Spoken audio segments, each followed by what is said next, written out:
The thunder crashed like a gunshot across the darkening sky as Daisy Varick clutched her reticule tightly against her chest, the stagecoach lurching violently beneath her. The year was 1886, and what had begun as a simple journey to Nome, Alaska had quickly transformed into a desperate fight for survival against nature's fury. "Hold tight, folks," the driver bellowed from above, his voice nearly lost in the howling wind as rain pelted the wooden coach like bullets. Trails washing out. Daisy had left behind everything familiar in San Francisco after her father's death. A letter from her aunt in Nome promising a teaching position and a fresh start in the frontier town. At 22, she had thought herself prepared for adventure, but as the coach tilted precariously on the narrow mountain path, she realized how woefully mistaken she had been. "Lord have mercy," whispered the elderly woman beside her, gripping her husband's arm with white-knuckled hands. Across from Daisy sat a traveling salesman clutching his sample case as though it contained all the gold in California. The crack of thunder came again, closer this time, followed by a sickening lurch as the stagecoach wheels lost their purchase on the muddy trail. Daisy felt her stomach drop as the world tilted sideways, and then they were falling, tumbling, the passengers' screams mingling with the crash of splintering wood and the terrified neighing of horses. Pain exploded in her temple as something struck her head, and darkness threatened to close in. The coach came to rest on its side, rain pouring in through the shattered window. Daisy could taste blood on her lips, and her once fine traveling dress was torn and soaked through. Dazed, she tried to orient herself, seeing the other passengers sprawled around her in the confined space, moaning in pain. "Hello, anyone alive in there?" A deep voice called from outside, barely audible over the storm's rage. "Help us," Daisy cried, her voice breaking. "Please." A face appeared in the window above now sideways rainwater streaming from the brim of a wide cowboy hat. The man's features were shadowed, but she could make out the strong line of his jaw and concerned eyes that narrowed as he assessed the situation. "Stage is in bad shape, madam," he called down, his voice steady despite the chaos of the storm. "But I'm going to get you out." He disappeared momentarily, then the door above them creaked as he wrenched it open. Lightning flashed, illuminating his tall silhouette as he reached down into the overturned coach. "Take my hand," the cowboy said, his voice firm but gentle. "Climb out slowly now." Daisy hesitated only a moment before reaching up to grasp his offered hand. His fingers were calloused but warm, closing around hers with reassuring strength.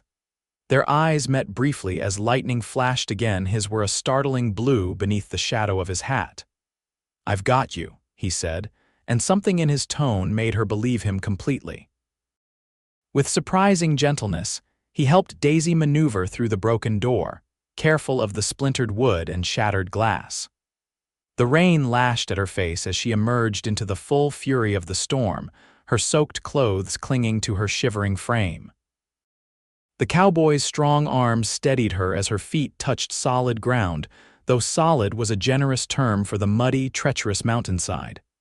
"Zachary Blackett," he said, raising his voice to be heard over the storm. "Most folks call me Zach."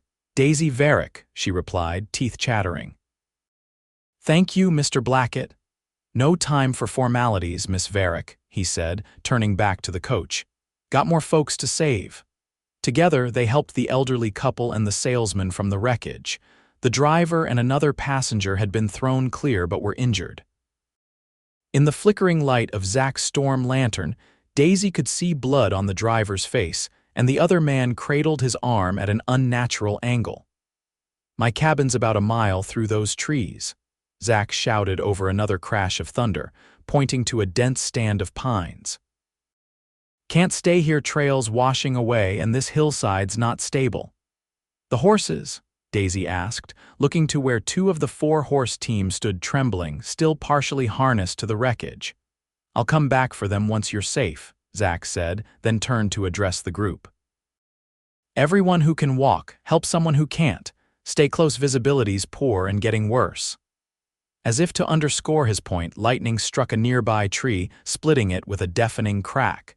The elderly woman screamed, and Zach's expression hardened with urgency. "No time to waste," he said, his voice cutting through the panic. "Miss Varick, help the lady, I'll take the driver." The journey through the forest was a nightmare Daisy would never forget. The wind howled like a banshee, driving the cold rain horizontally through the trees. Mud sucked at her boots, threatening to pull them from her feet with each step. The elderly woman, Mrs. Patterson, she'd learned, leaned heavily on her arm, sobbing quietly with each jolt of pain from her injured knee. Zach led the way, somehow finding a path where none seemed to exist, occasionally turning back to make sure no one had fallen behind. The driver, semi-conscious and bleeding, was draped across his shoulders in a fireman's carry that spoke of considerable strength. Just when Daisy thought she could not take another step, a shape materialized through the storm, a sturdy log cabin with light glowing faintly through its windows. Relief flooded through her as Zach kicked the door open and ushered them inside. The cabin was Spartan but clean, with a stone fireplace dominating one wall. A large bed occupied one corner, and a wooden table with 4 chairs stood in the center of the main room. A cast iron stove radiated blessed heat. "Get those wet clothes off before you catch your death," Zach ordered as he gently laid the driver on his bed. "There are blankets in that chest and shirts in the trunk that'll do for the ladies. I need to see to the animals." Before anyone could protest, he was gone again, back into the howling storm. Daisy stood dripping on the wooden floor, suddenly aware of how her sodden clothing clung indecently to her body. The salesman, Mr. Finch, turned his back politely as she and Mrs. Patterson helped each other out of their wet garments and into Zach's oversized shirts. By the time Zach returned, soaked to the skin and leading the 2 surviving coach horses, they had managed to build up the fire and tend to the most obvious injuries. The driver's head wound was bandaged, Mr. Patterson's cuts cleaned, and Mrs. Patterson's knee wrapped tightly. "Horses are in the lean-to," Zach reported, removing his drenched coat and hat. "Other 2 broke free and bolted, but these 2 should be fine by morning." He eyed the group critically. "How is everyone?" "Alive, thanks to you," Mr. Patterson said gravely. "We are in your debt, young man." Zach shook his head dismissively. "Anyone would have done the same." "Not just anyone would have been out in this weather to find us," Daisy pointed out softly. Their eyes met across the room, and for a moment, something unspoken passed between them. Then Zach cleared his throat and turned away. "Storm will likely pass by morning," he said, busying himself with removing his own wet clothing. "But the trail down to Nome will be washed out for days, maybe longer." "So we're stranded?" Mr. Finch asked, dismay evident in his voice. Zach nodded grimly. "Afraid so. Hope none of you had pressing appointments." Daisy thought of her aunt waiting in Nome, of the teaching position that was to begin in a week's time. But as she looked around at the injured passengers, at the rain lashing against the windows, she knew such concerns would have to wait. "We're alive," she said firmly. "That's what matters now." Zach's blue eyes found hers again, and this time a hint of a smile touched his lips. "Wise words, Miss Varick." That night they slept in shifts. Zach insisted Daisy and Mrs. Patterson take his bed while the men arranged themselves on the floor near the fire. Daisy lay awake for hours, listening to the storm's fury gradually diminish and wondering about the quiet, strong man who had saved their lives. Who was Zachary Blackett, and what was he doing alone in a cabin on this remote Alaskan mountainside? Morning brought watery sunshine and a landscape transformed. The storm had cleared the air, leaving behind a pristine wilderness that stole Daisy's breath when she stepped onto Zach's porch. Snow-capped mountains rose majestically in the distance, and evergreens stretched as far as the eye could see. The beauty almost made her forget the danger they had faced, almost. "Trails gone in 3 places," Zach reported when he returned from scouting. "Washed clean away. And the bridge over Granite Creek is damaged, not safe for crossing. So we truly are stranded," Mrs. Patterson asked, wringing her hands. Zach removed his hat, running a hand through his dark hair. For a time. I can get word to Nome in a day or two. Once the creek levels drop enough to ford safely, they'll send help. And until then, Mr. Finch inquired anxiously. Until then, Zach said calmly, you're my guests. I've got food enough, though we'll need to ration it carefully.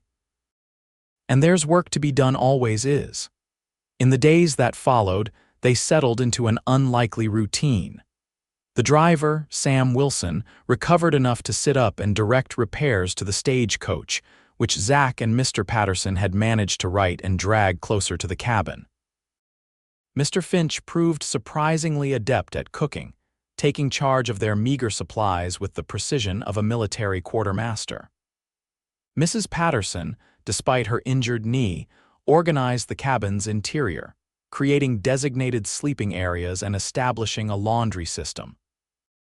And Daisy found herself working alongside Zach, helping with the horses, gathering wild berries and herbs from the forest edge, and learning the basics of wilderness survival. It was a far cry from her sheltered life in San Francisco or the teaching position that awaited her, but she discovered a competence within herself that she had never known existed. You're a quick study, Zach observed on the third afternoon as they mended harnesses together in comfortable silence. Daisy smiled, pleased by his approval. My father always said I was stubborn. I prefer to think of it as determined. What brought you to Alaska? He asked, surprising her. Zach was not a man for idle conversation, she had learned.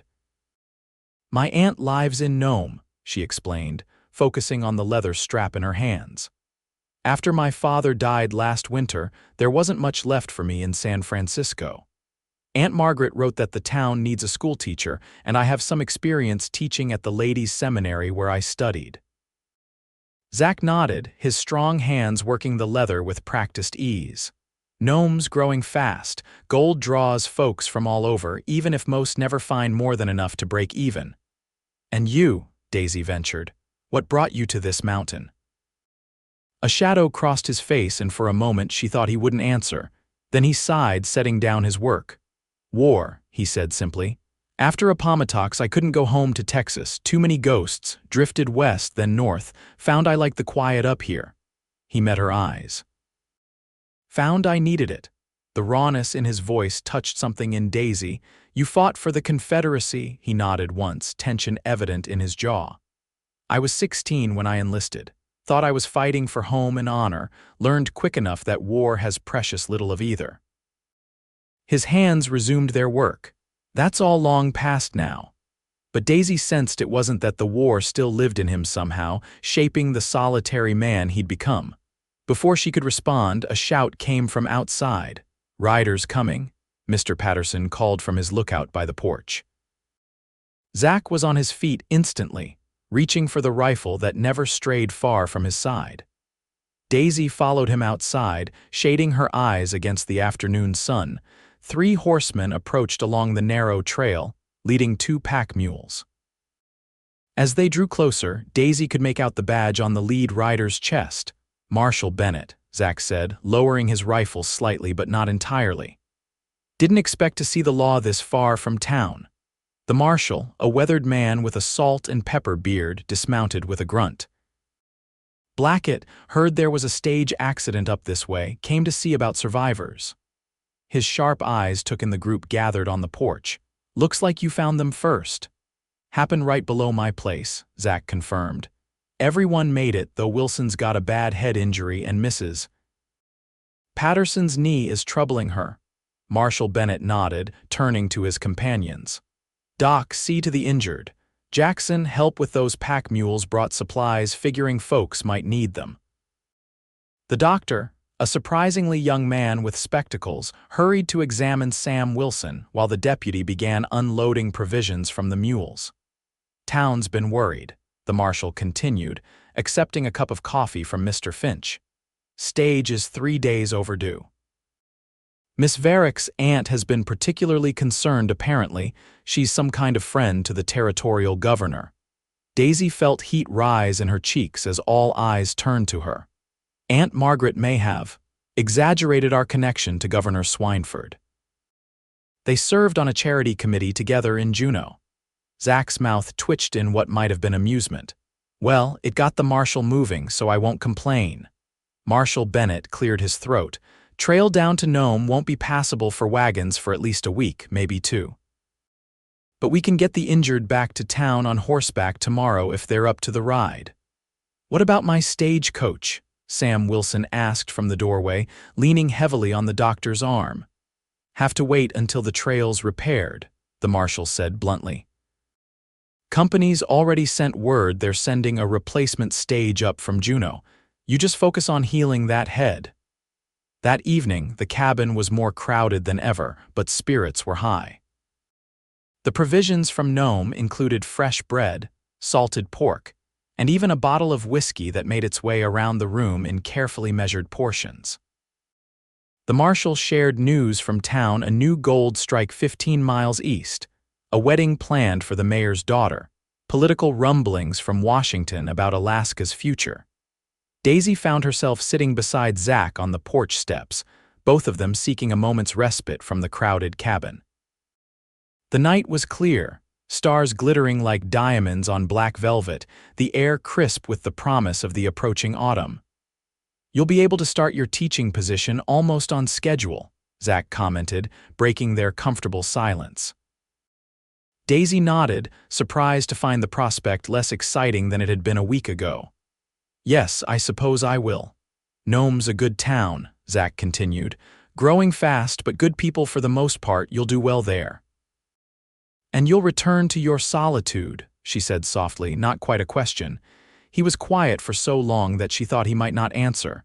Then he sighed, his breath visible in the cool night air. It's what I know, he said finally. Daisy gathered her courage. Have you ever thought of something different? Zach turned to look at her then, his blue eyes reflecting the starlight. What are you asking, Miss Varick? Daisy, she corrected gently. After all we've been through, I think you can call me Daisy.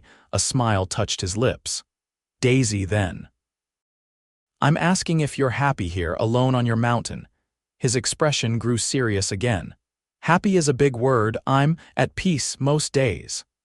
Is that enough? The question hung between them, weighted with meaning neither was quite ready to acknowledge. Before Zach could answer, Marshal Bennett stepped onto the porch. Sorry to interrupt, he said, not sounding particularly sorry, but we should discuss tomorrow's travel arrangements. The moment broken, Daisy rose and followed the marshal inside, aware of Zach's eyes on her back. Something had shifted between them, something fragile and unnamed that made her heart beat faster and her thoughts race with possibilities she had never considered before the stagecoach overturned in the storm. Morning came too quickly.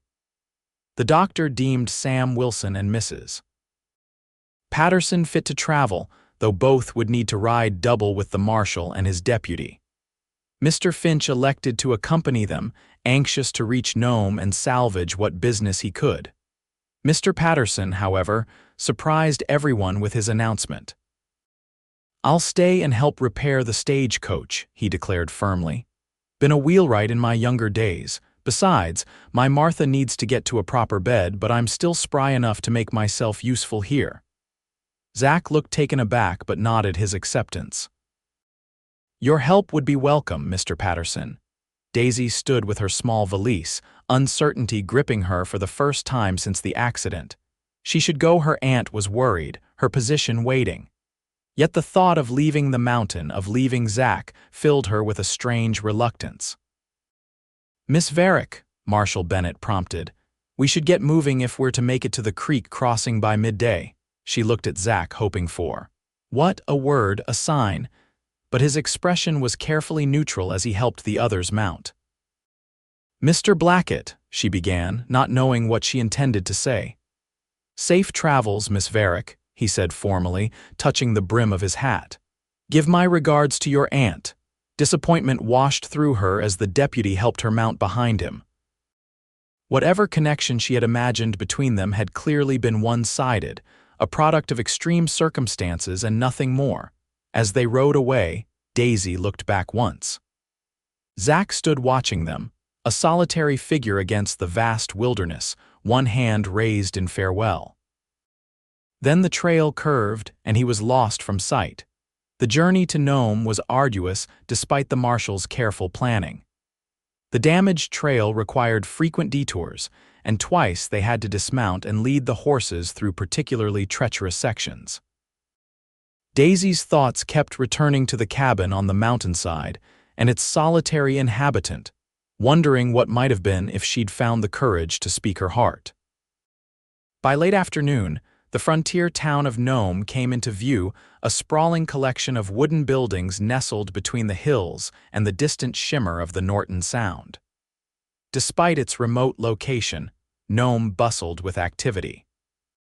Prospectors, merchants, and settlers moved purposefully along the boardwalks, and the sounds of piano music drifted from a saloon near the main street. "Marshall's back," someone shouted as they rode into town. "He's found the stage passengers." A small crowd gathered quickly, and Daisy found herself the center of attention as people pressed forward with questions about the accident and their survival. Then the crowd parted, and a tall woman with silver-streaked auburn hair rushed forward. "Daisy, oh, thank God." Aunt Margaret enveloped her in a fierce embrace the moment her feet touched the ground. "When the stage didn't arrive, I feared the worst." "I'm quite all right, Aunt Margaret," Daisy assured her, returning the embrace. "Thanks to Mr. Blackett." "Blackett?" Her aunt's eyebrows rose. "Zachary Blackett, the hermit from Eagle Mountain. He saved our lives," Daisy said firmly, uncomfortable with her aunt's tone. "We would have perished in the storm without his help." Aunt Margaret's expression softened slightly. "Well, then I owe him my gratitude. Come, you must be exhausted. I have a hot bath waiting, and Martha will prepare your favorite tea." As Daisy allowed herself to be led away, she glanced back at the trail leading out of town, toward the mountains where Zach remained. The knot of longing in her chest tightened painfully. Life in Nome proved both easier and more difficult than Daisy had anticipated.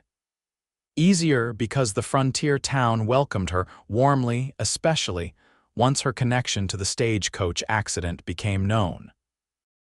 The townsfolk treated her with a mix of sympathy and admiration, and her position at the newly established school was secured with minimal fuss. More difficult because she could not forget Zachary Blackett. "You're distracted again," Aunt Margaret observed one evening, 2 weeks after Daisy's arrival. They sat in the comfortable parlor of her aunt's home, ostensibly reviewing lesson plans for the coming school term. Daisy sighed, setting down her pencil. "I'm sorry, I was thinking about." "The accident?" Her aunt's shrewd eyes narrowed. "The accident or the man who rescued you from it?" Heat rushed to Daisy's cheeks. Was she so transparent? "Mr. Blackett was very kind to all of us." Aunt Margaret set aside her embroidery. "You know, when Zachary Blackett first came to Nome 5 years ago, he was barely more than a boy. Wild-eyed, jumpy as a cat. Worked odd jobs around town, spoke to almost no one. Then one day, he saved the blacksmith's son from a runaway horse. After that, folks saw him differently." She paused, studying Daisy's face. "He bought that land on Eagle Mountain the next year, built his cabin, and has lived there ever since, coming to town only when absolutely necessary." "Why are you telling me this?" Daisy asked, though she hung on every word. "Because I see how you look toward those mountains, child." Her aunt's voice softened. "And because Zachary Blackett may be a solitary man, but he's a good one. Whatever demons drove him north, he's faced them with dignity." Daisy's throat tightened with emotion. "It doesn't matter. He made it clear he prefers his solitude." "Did he?" Aunt Margaret raised an eyebrow. "Or did you both simply fail to find the right words in the moment?" Before Daisy could respond, a knock at the front door interrupted them. Martha, her aunt's housekeeper, hurried to answer it, returning moments later with an envelope. "For Miss Varick," she announced. "Mr. Patterson just delivered it. Says he rode in with Mr. Blackett this afternoon." Daisy's heart leaped as she took the envelope, recognizing the strong, angular handwriting from the labels in Zach's cabin. With trembling fingers, she broke the seal and unfolded the single sheet of paper inside. "Miss Varick," it began formally, The stagecoach repairs are complete. Sam Wilson has returned to Nome to resume his route next week. Your trunk and remaining belongings were recovered from the wreckage and are currently at my cabin. If convenient, I would be pleased to deliver them to your aunt's home tomorrow. Alternatively, if you wish to inspect the items before they are transported, you might consider riding out to Eagle Mountain.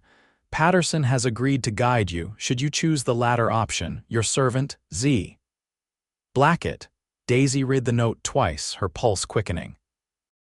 The words were stiff, formal, but the invitation was unmistakable. Well, Aunt Margaret prompted, barely concealing her curiosity.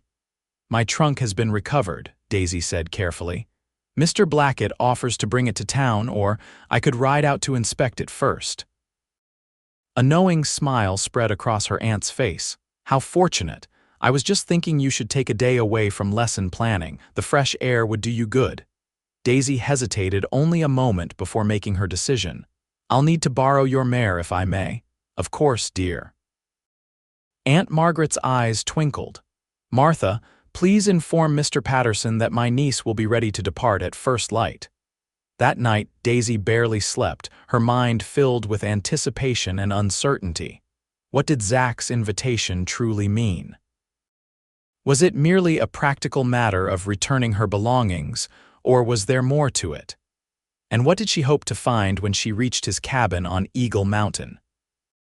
Dawn found her dressed in her riding habit, hair neatly braided, waiting on her aunt's porch as Mr. Patterson approached with 2 saddled horses. Beautiful morning for a ride, Miss Varick, he greeted her cheerfully. Weather's holding clear all the way to the mountain. How is Mr. Blackett? Daisy asked, trying to sound casual as they set off. Mr. Patterson chuckled. Nervous as a long-tailed cat in a room full of rocking chairs, if you want the truth. Been cleaning that cabin for 2 days straight like the governor himself was coming to visit. Hope fluttered in Daisy's chest at his words. The stagecoach is fully repaired then? Good as new, maybe better, Mr. Patterson confirmed proudly. Zach's a fine carpenter, and between the two of us, we managed to salvage most of the original wood. Sam was pleased, said the company would have had to write off the whole rig otherwise. The journey to Eagle Mountain took most of the morning, following the same trail Daisy had traveled in reverse weeks earlier. The damage from the storm had been partially repaired, though signs of its fury remained in uprooted trees and washed-out sections of path. As they neared the final approach to Zach's cabin, Daisy's nervousness intensified. What if she had misread his intentions? What if this truly was just about returning her trunk? Then they rounded the bend and she saw him. Zach stood on the porch of his cabin, freshly shaven, wearing clean clothes that looked as though they'd been recently pressed. Beside him sat her trunk, its brass fittings polished to a high shine. Their eyes met across the clearing, and something in his expression, hope mingled with uncertainty, gave her courage. Mr. Blackett, she called as they approached. I understand I have you to thank for salvaging my belongings. He stepped forward to help her dismount, his hands strong and sure at her waist. Miss Varick, it's good to see you again. The formal words couldn't disguise the warmth in his voice, and Daisy felt her heart soar. And you as well. Nome isn't quite the same without your mountain looming over it. A hint of a smile touched his lips. The mountain was here long before me. Yet it's you I find myself looking for whenever I gaze in this direction, she said boldly, her cheeks flushing at her own daring. Mr. Patterson cleared his throat loudly. Think I'll see to the horses, he announced, leading both animals toward the lean-to with exaggerated focus. Alone now on the porch, Daisy and Zach regarded each other in a silence charged with unspoken feelings. Your trunk is intact, Zach said finally, gesturing toward it. Had to dry everything out, but your books and papers seem undamaged. Mrs. Patterson helped with your personal items. Thank you, Daisy said softly, though I must admit the trunk was only partly why I came today. Zach's blue eyes darkened. Oh. I found I missed the mountain, she said, gathering her courage, or rather its inhabitant. His expression changed, hope warring with disbelief. Daisy, when I left, she continued quickly, I thought perhaps I had imagined the connection between us. That it was merely gratitude or the strange intimacy of shared danger. She took a deep breath. But these past weeks in Nome have shown me otherwise. Zach stepped closer, his eyes never leaving hers. And what have they shown you? That I would rather spend one day in your company than a lifetime wondering what might have been if I'd found the courage to speak my heart. The words hung between them, Daisy's pulse pounding in her ears as she waited for his response. For a moment, Zach seemed frozen, disbelief etched across his features. Then, slowly, wonderingly, he reached out to take her hand. I've been alone a long time, he said, his voice rough with emotion. Thought I preferred it that way. Then you climbed out of that broken stagecoach, mud splattered and determined, and suddenly my quiet cabin seemed empty. Joy surged through Daisy as she stepped closer, close enough to feel the warmth of him. Is that why you invited me here today? A hint of a smile. Partly. Your trunk did need returning. And the other part, instead of answering, Zach reached into his pocket and withdrew something small. When he uncurled his fingers, Daisy gasped. There in his palm lay a delicately carved wooden rose, its petals rendered with extraordinary detail. Been working on this since you left, he admitted. Meant to send it to you in Nome, but couldn't find the right words to go with it. Tears pricked Daisy's eyes as she accepted the carved flower. It's beautiful. Like its namesake, Zach said softly, his gaze holding hers. Daisy. I'm not a man of many words, never have been. But if you're willing to take a chance on a solitary mountain man with a complicated past, I'd like to court you properly. Daisy's heart soared. I'd like that very much. Zach's smile, rare and wonderful, transformed his face. Slowly, giving her every chance to pull away, he leaned down. Their lips met in a gentle kiss that promised more to come, a future neither had imagined before the stagecoach overturned in the storm. From the lean-to, Mr. Patterson watched with satisfaction before discreetly turning his attention back to the horses. Some things, he decided, were better left to unfold without an audience. In the weeks that followed, Nome buzzed with gossip as Zachary Blackett became a regular visitor to town. Twice a week, he would ride in from his mountain cabin, his arrival coinciding suspiciously often with the end of the school day. Daisy would emerge from the small schoolhouse to find him waiting, hat in hand, ready to escort her on walks through town or to join her and Aunt Margaret for dinner. You've caused quite a stir, Aunt Margaret observed one evening as they watched Zach ride back toward his mountain. Half the ladies in town are jealous, and the other half are demanding to know your secret for taming the hermit of Eagle Mountain. Daisy smiled, watching Zach's figure grow smaller in the distance. There was no taming involved, only recognition. Recognition of a kindred spirit, Daisy explained. We both know what it is to rebuild after loss. Their courtship progressed with a deliberate pace that suited them both. Zach joined the Varricks for Sunday dinners, accompanying them to church services, where his presence caused a sensation for the first few weeks before the novelty wore off. Daisy found herself welcomed into his solitary world on Eagle Mountain, spending Saturdays helping with cabin improvements or learning wilderness skills. It was during one such Saturday in late October, with the first snow dusting the mountain peaks, that Zach surprised her with a new addition to his cabin, a small shelf filled with books beside the fireplace and a comfortable reading chair. For you, he said simply when she discovered it. Thought you might like a place of your own here. The implication wasn't lost on Daisy. Are you suggesting I might need a permanent reading spot, Mr. Blackett? His eyes crinkled at the corners. Just planning ahead, Miss Varick. The first heavy snow of winter arrived in mid-November, transforming Nome and the surrounding wilderness into a glistening wonderland. The school closed for 3 days as snowdrifts made the streets impassable. On the third morning, Daisy was startled by an unexpected knock at her aunt's door. Zach stood on the porch, snow dusting his broad shoulders, his cheeks reddened by cold. Behind him waited a dog sled team, their breath forming clouds in the frigid air. Morning, he greeted her, removing his hat. Thought you might be getting restless stuck inside. Daisy laughed in delight.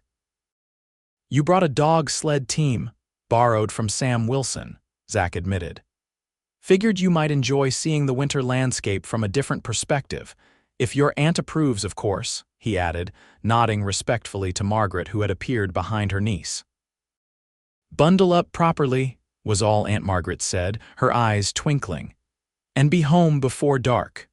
The sled ride through the snow-covered landscape was exhilarating. Daisy sat wrapped in furs as Zach guided the dogs along trails only he seemed able to see, pointing out wildlife tracks and sharing stories of winter survival. They stopped for lunch in a sheltered grove, where Zach built a small fire and produced a thermos of hot coffee and thick sandwiches. I've been thinking, he said as they sat close together for warmth, the dogs resting nearby. A dangerous pastime, Daisy teased, earning a rare chuckle. Maybe so. He took her gloved hand in his. Winter's setting in hard. Trail between Nome and Eagle Mountain won't always be passable. Daisy nodded, feeling a pang at the thought of not seeing him for extended periods. I know, Aunt Margaret has been stockpiling supplies for weeks. Been thinking it might be wise to settle things before the worst of the weather hits. Zach's expression grew serious. Daisy, I know we haven't known each other long by some standards, but up here life moves differently. When you know something's right, there's no sense waiting. Her heart began to race. What are you saying, Zach?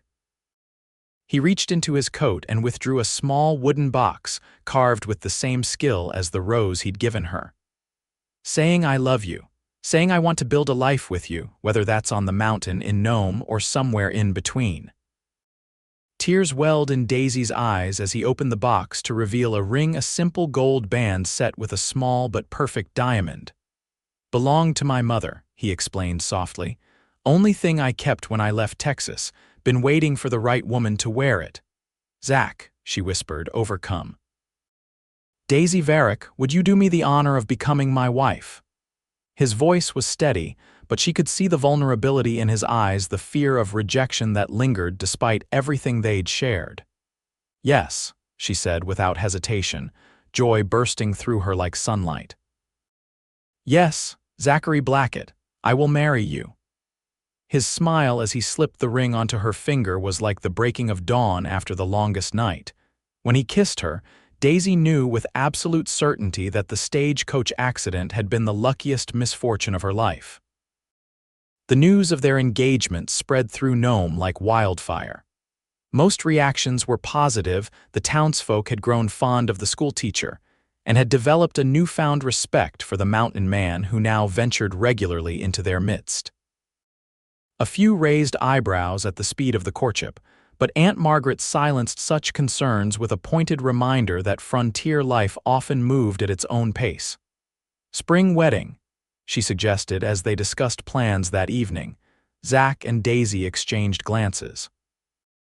Actually, Daisy began carefully, we were thinking of something sooner. Before Christmas, perhaps, her aunt's eyebrows rose. So soon. The banns alone would take. We've spoken with Reverend Hayes, Zach explained. He's willing to make an exception given the winter conditions and the circumstances. Circumstances, Aunt Margaret echoed, her gaze sharpening. Daisy took a deep breath. Zach has been offered a contract to supply timber for the new government buildings in Juneau. It's excellent money, but he would need to begin work immediately after the new year. And you would go with him? Her aunt asked softly. For the winter and spring, Daisy confirmed. The school board has agreed to a temporary replacement until I return for the fall term. By then, we hope to have built a home halfway between Nome and Eagle Mountain, close enough for me to teach, but with the privacy Zach values. Aunt Margaret was quiet for a long moment, then sighed. Well, I suppose I'd better help Martha start on a wedding dress, hadn't I?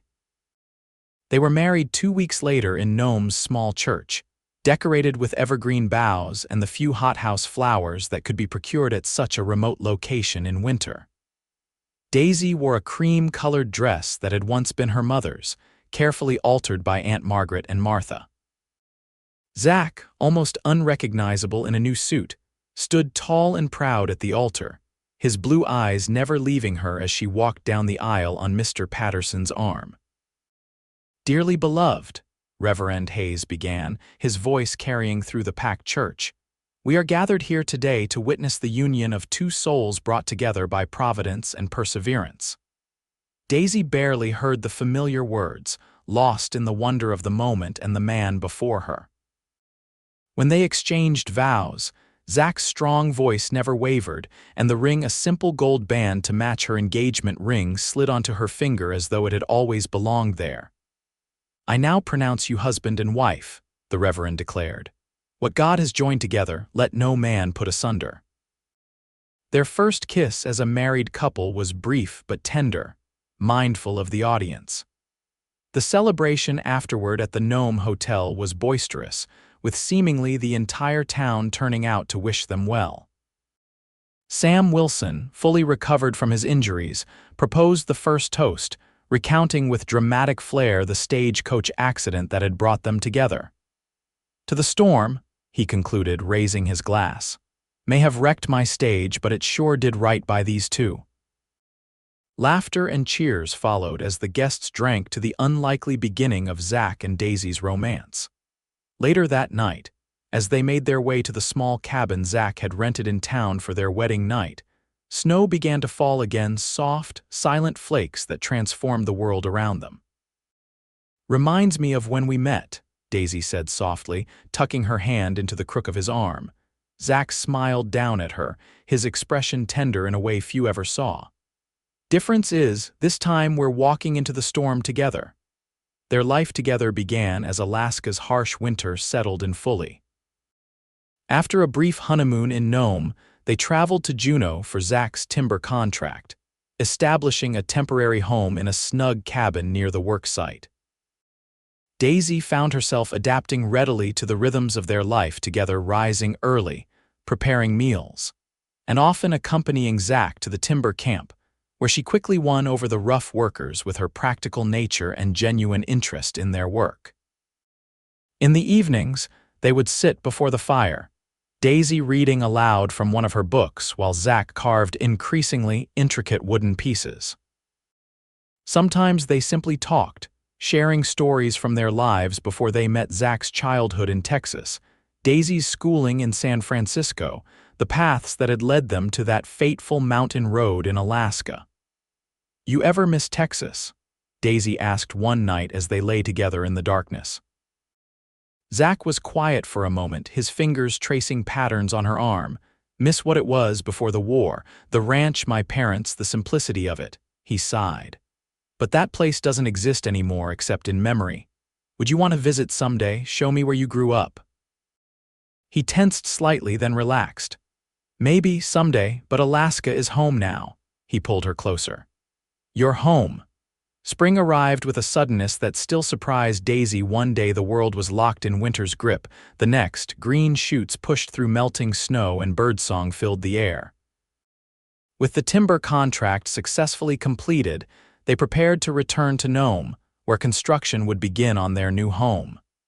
The journey back was far more pleasant than Daisy's original stagecoach adventure. They traveled by steamship along the coast, then overland by wagon as the trails cleared of snow.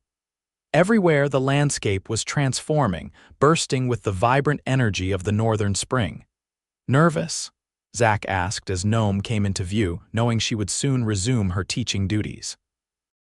Daisy smiled, squeezing his hand. "A little, but mostly excited for everything." Their new home rose steadily through the summer months, a sturdy two-story structure located 7 miles outside Nome, positioned to catch the morning sun and sheltered from the worst of the winter winds by a stand of ancient pines. Zach worked alongside the hired carpenters, insisting on building certain elements himself, including the wide porch and the elaborate staircase that would be the home's centerpiece. Daisy divided her time between teaching in Nome and helping with the house, often riding out after school to bring fresh supplies or simply to watch the progress.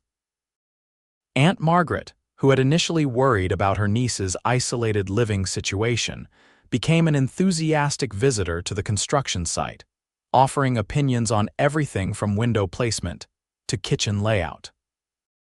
"You've thought of everything," she remarked one evening as they reviewed Zach's detailed plans. "Even a separate room that could serve as a nursery." Daisy blushed at her aunt's knowing look. "Planning ahead," she echoed Zach's words from months earlier. By late August, the house was complete enough for them to move in, though Zach continued to work on finishing touches in the evenings and on weekends. Their first night in their new home, they stood together on the porch, watching as stars appeared in the darkening sky. "Happy?" Zach asked, his arm around her waist. Daisy leaned against him, content in a way she had never imagined possible before the stagecoach accident. "Completely." The seasons turned again, winter blanketing their new home in snow. This time, Daisy faced the season without fear, secure in the knowledge of Zach's experience and their careful preparations. He had installed a bell at the halfway point between their house and Nome that could be rung in emergency. And on the worst days, he would ride into town to escort her home, unwilling to let her make the journey alone. Christmas brought a special joy as they hosted their first gathering Aunt Margaret, the Pattersons, Sam Wilson, and a few close friends from Nome crowding around the table Zach had crafted from timber harvested on Eagle Mountain. As Daisy looked around at the smiling faces at the home they had built together, at the husband who watched her with such love in his eyes, she felt a sense of rightness that transcended words. That night, after their guests had departed and they were alone again, Daisy shared her secret. "I have one more Christmas gift for you," she said, taking Zach's hand and placing it gently on her stomach. "One that won't arrive until summer." His eyes widened, wonder spreading across his features. "A baby, you're certain," she nodded, tears of joy brimming. "Dr. Pearson confirmed it yesterday. We're going to have a child, Zach." The look on his face, pure, unguarded joy mixed with awe, was something Daisy knew she would remember for the rest of her life. Wordlessly, he gathered her into his arms, his kiss conveying everything words could not. Later, as they lay together in their bedroom, planning and dreaming of the future, Zach suddenly chuckled. "What is it?" Daisy asked, smiling at the rare sound. "Just thinking," he said, his hand gently caressing her still flat stomach. "How differently things might have turned out if I hadn't heard that stagecoach crash, or if you'd taken another route to Nome. Or if the storm had never happened," Daisy added, understanding his train of thought. Zach nodded, his expression growing serious. "Makes a man believe in fate. Or divine providence," she suggested softly. "Either way," he murmured, pulling her closer, "I'm grateful." "As am I," Daisy whispered, thinking of the long, winding path that had brought her to this moment from San Francisco to a remote Alaska mountain, from a schoolteacher bound for Nome to a wife, and soon-to-be mother building a life in the wilderness. Their son, William James Blackett, was born on a clear summer day in June 1887, arriving with a lusty cry that made the midwife laugh and Zach pale with a mixture of terror and pride. With his father's blue eyes and a tuft of dark hair, little Will immediately became the center of their world. "He has your determination," Zach observed one evening as they watched their 2-month-old son fighting sleep, tiny fists waving in protest. "And your stubbornness," Daisy countered with a smile.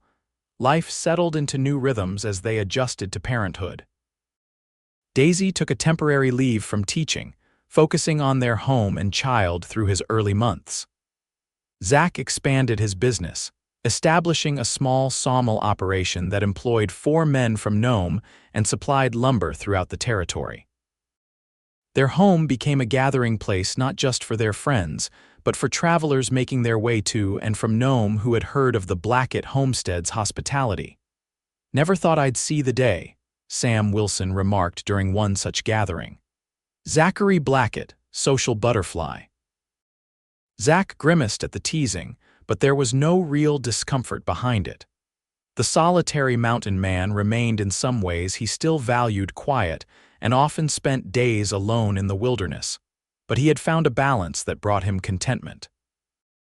As Will grew from infant to toddler, his personality blossomed curious, adventurous, and fiercely independent, a true child of the frontier. Daisy returned to teaching when he was 18 months old, bringing him with her to the schoolhouse 3 days a week and leaving him with Aunt Margaret the other 2. The accident that had brought Zach and Daisy together became something of a legend in Nome, retold with increasing embellishment each time Sam Wilson had a new audience. Occasionally, travelers would arrive at their home, having heard the story and wanting to meet the couple whose romance had begun in such dramatic circumstances. "You're famous," Daisy teased after one such visit, as they sat together on their porch watching the sunset. Zach snorted. "Not what I ever wanted to be known for. No, being a hero doesn't appeal to you," his expression softened as he looked at her. "Only thing that matters is that I was there when you needed someone." "Take my hand," Daisy murmured, echoing his words from that fateful day. "Climb out slowly now." "Best advice I ever gave," Zach said, taking her hand and bringing it to his lips. "Led us both exactly where we needed to be." 5 years to the day after the stagecoach accident, they celebrated with a picnic on Eagle Mountain at the very spot where the overturned coach had come to rest. The trail had long since been repaired, all physical evidence of the crash erased by time and weather. But for Zach and Daisy, the place remained sacred, the beginning of everything that mattered. Will, now 4 years old, raced around the clearing with boundless energy while his baby sister, Catherine Margaret, born the previous winter, slept peacefully in a basket beneath a pine tree. "Do you ever wonder," Daisy asked as they spread out their picnic, "what would have happened if you'd chosen to stay in your cabin that day? If you hadn't heard the crash?" Zach considered the question, watching their son attempt to climb a fallen log. "Used to think about that, not anymore." "Why not?" He turned to her, the lines around his eyes crinkling with his smile. "Because some things are meant to be, Daisy. Storm or no storm, I believe we would have found each other." Daisy leaned against him, content in the knowledge that whatever twist of fate had brought them together, whether divine providence, mere chance, or something in between it, had led to a love stronger and more enduring than either could have imagined on that rain-soaked mountainside. "I believe you're right," she said softly, watching as Will abandoned the log to come racing back toward them, his face alight with joy. "Some things are simply meant to be." And as their family gathered together on the mountainside, surrounded by the wilderness that had both threatened and united them, Daisy knew with absolute certainty that their story, begun in danger and desperation, had always been destined to find its way to this perfect, peaceful happiness. The stagecoach had overturned in the storm, a cowboy had offered his hand, and 2 lives had been forever changed by the simple act of reaching out to someone in need. It was, Daisy thought as Zach's arm tightened around her shoulders, the most beautiful kind of accident imaginable.